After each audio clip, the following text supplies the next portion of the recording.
My name's Dolph Smith, now retired from 30 years of teaching at Memphis College of Art.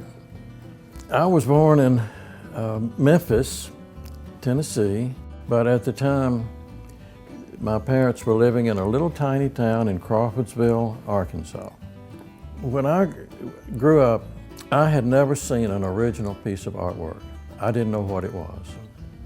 I went to Memphis State and I understood that I could take a CRIP course in art and make a good grade. So I signed up for art, and this fellow sat down beside me and he had made this beautiful drawing. And I was stunned to know that somebody made that, because I had no idea you could do things like that. Then I ended up in the military. I went to Germany. It was between the Korean and the Vietnam War. And believe it or not, back in those days in the military, they encouraged you to do cultural things. And we would put on a dress uniform or a coat and tie, and we would go out to the museums. And I did that all through Europe: Paris, London, Amsterdam, Rome. I don't want to sound like some world traveler, but what a glorious thing to happen to somebody coming from where I came from.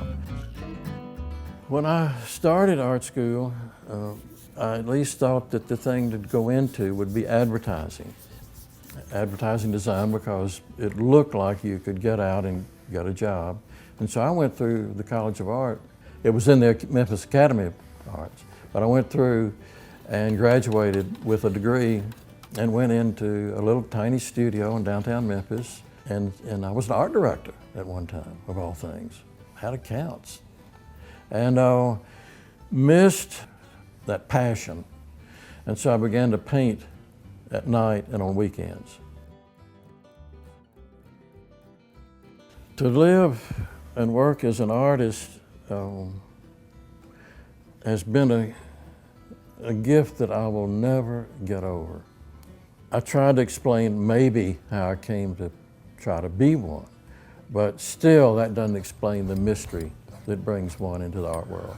You don't plan to. You're going to be a dentist. You don't think about, I'm going to be an artist.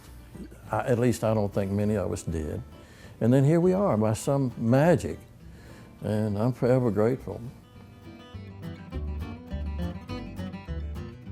I've had many shows, some 40 or 45, one and two-person shows, and I had a retrospective over in West Memphis, Arkansas, not long ago, and I got it up and I walked through it, and I said, who are all these people? Who made all this stuff? I mean, there's sculpture, there's watercolor, there are books. I realized that I was a body of workist. A critic fussed at me a couple of years ago because I refused to date things anymore. I said, well, it goes from 1956 to 2009. How's that for a date? It's a body of work. I'm still making it. I'm not through.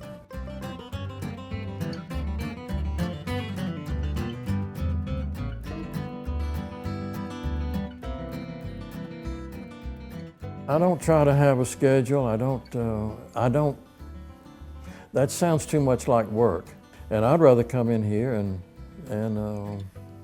just see what the studio tells me to do. And if it's not talking, if we're not speaking, I'll go out and read a good book. And then there are times I go out and get my potato gun and launch a few spuds. And that's more fun than trying to put cats in a bag. Let's hope this is not too big right here, this one up the barrel.